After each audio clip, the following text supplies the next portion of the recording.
દર્શક મિત્રોને મારી ચેનલમાં સ્વાગત છે.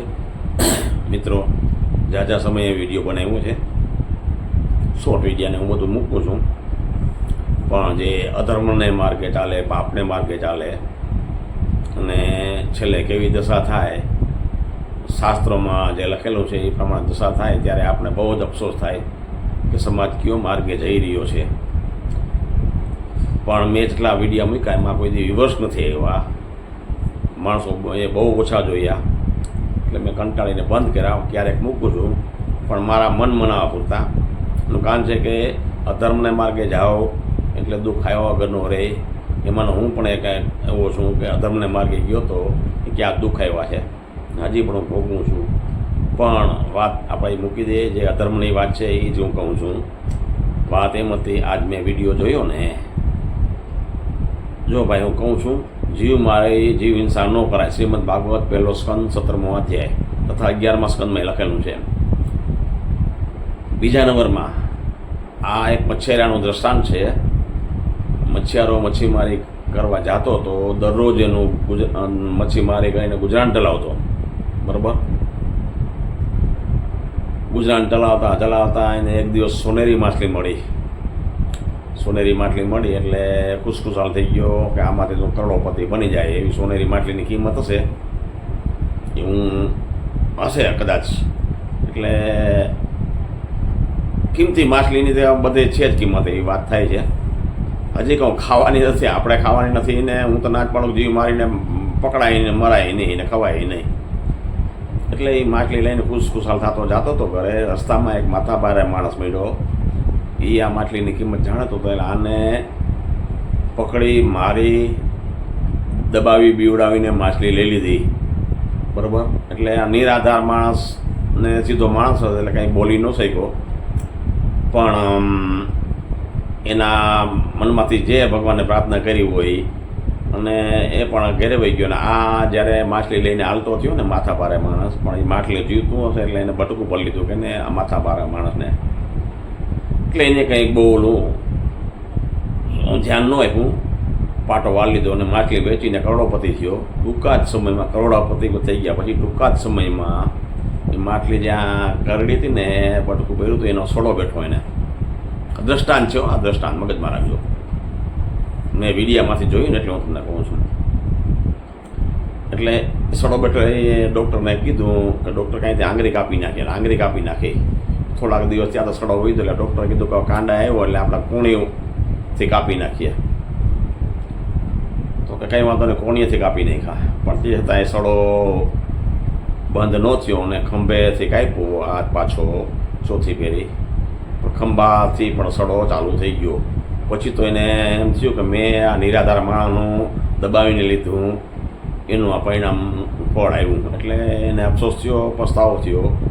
પછી એ ન્યા જાય છે ક્યાં, જેને આ મચ્છિયારી કરતો હતો ને એને ગોઈતો, એને પૂછ્યું કે તે મને કેવા શ્રાપ આપ્યા હતી, મારા શરીરમાં આખો સડો બેસી ગયો, મારી પાસે પૈસા છે પણ શું કામનો હે. એટલે મચ્છિયારે કીધું મેં કંઈ શ્રાપ નથી આપ્યા, પણ તમે જે મને તમારું બળ બતાવી મને માર્યો, આ કરોડો રૂપિયાની માછલી લઈ ગયા. એટલે મેં ભગવાનને એટલી જ પ્રાર્થના કરી હતી કે ભગવાન આને એનું બળ બતાવી અને મારી પાસે જે મિલકત જે પૈસા આવવાના હતા એ ન આવ્યા, એટલે એનું બળ બતાવીને એનું બળ બતાવીને મારી પાસે માછલી જટી લીધી. એમ જો તમે કુદરત આપણે જે માની એવું હોય તો તમે એક ફેરી એને બળ બતાવો એટલે ખબર પડે. ને મિત્રો, ખરેખર હકીકતમાં એવું છે, જેવું કર્મ તેવું ફળ, ગીતાજી પણ બોલે છે. હું તો બહુ માનું છું, ખરાબ કર્મને માર્ગે જતા નહીં, સમજ્યા. વાત આવી બની એટલે એને બહુ અફસોસ થયો, પૈગે લાગ્યો, પણ શું કામનું, સડો તો આખા શરીરમાં ચાલુ થઈ ગયું. વાત એમ છે કે અધર્મને માર્ગે ખરેખર ન જતા, સમજ્યા. આ વિડીયો જોઈને તમને લાગતું હોય ને તો હજી પાછા વળી જજો. આજ માણસો જુગાર રમી પોતાની જમીનો વેચી નાખી, જમીનો વેચતા પછી કરજમાં ઉતરી જાય, જમીનો વેચાઈ જાય, પ્લોટ વેચાઈ જાય, મિલકત વેચાઈ જાય. પછી બીજા ત્યાં મજૂરીએ જવું પડે એવી હાલત થઈ જાય છે. અધર્મનો માર્ગ સારો જ નથી. શ્રીમદ ભાગવત પહેલો સ્કંદ 17મો અધ્યાય હું બહુ જ કહું છું. પરીક્ષિત રાજાએ કીધું કળિયુગને કે તારે કોઈને પણ હેરાન ન કરવા. તો કે મારા તો કડિયુગ છે એટલે મારે હેરાન કરવાના છે. તો કે જે અધર્મ કરે ને ત્યાં તું રે. તો પહેલાં હે ને જુગારમાં છે, કડિયુગ, દારૂમાં, હિંસામાં, ચોરીમાં, દુરાચાર, પરસ્ત્રી ગમન, સમજ્યા હે, પતિવ્રતા ધર્મ, ટૂંકમાં આ બધાથી આપણે આઘું રહેવું, સમજ્યા. અધર્મનો માર્ગ કરવો નહીં. મેં ટૂંકમાં કીધું છે, ખરેખર સારું નથી. હું તો તમને કહું, અધર્મનો માર્ગ કરતા નહીં. ન જાણે આપણે અધર્મ કરી, કોકને દબાવ્યા, રૂપિયા લીધા, કોઈની માલ મિલકત પચાવી લીધી, કોઈના બાળકો રજડી જાય હે, અને તમે સંપત્તિવાળા થાવ તો કેટલા દિવસ. એટલે સંપત્તિ હમું ન જોતા, તમે ધર્મ હમું જોજો, અધર્મ કરતા નહીં. અધર્મ કર્યા પછી આજ નહીં તો કાલ આવો તો હજારો દાખલા તમે તમારી આજુબાજુમાં હશે. ઓકે, જેની સંપત્તિ જૂટી લીધી હોય ને, અમારે થોડાક અમારા કેશોદ શહેરમાં બાજુમાં જ છે. આમ તો જમીનો પચાવી લીધી હતી. 2 છોકરાની બાઈઓ છે ને, વિધવા છે અત્યારે. જુવાન છોકરા મરી ગયા. ભાઈ મારે ગાળવી, માલ મિલકત લૂંટી લીધી હતી, સમજ્યા. આજ નહીં તો કાલે એને ફળ ભોગવવું જ પડે છે. માટે કરીને નીતિનો રૂપિયો લેજો ને કોઈ પણ અનીતિ કરીને એ જે કમાય છે એ એને જોવાનું છે. કે એ અનીતિ કરી દે આપણે એની પાસેથી લઈ લઈએ. ભાઈ એને તેને ભોગવવું જ જોશે. પણ ભેગો તમે ભાગીદાર થાવમાં, એને ભલે અનીતિથી કમાણી, કોઈ નીતિથી કમાય કે અનીતિથી કમાય, એ આપણે એની પાસે જૂટવાનો આપણો અધિકાર જ નથી, સમજ્યા. એને ફળ ભોગવવું જ જોશે. માટે થઈ હજી પાછા વળી જાઓ.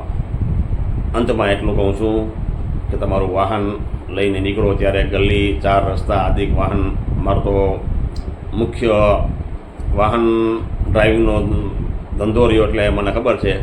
તમારું વાહન રસ્તા વચારે, 4 ચોક વચારે એવા રસ્તામાં તમારું વાહન ધીમું રાખવું, નિયમમાં રહેવું, જેથી કરીને વાહન અકસ્માત ઓછા થાય.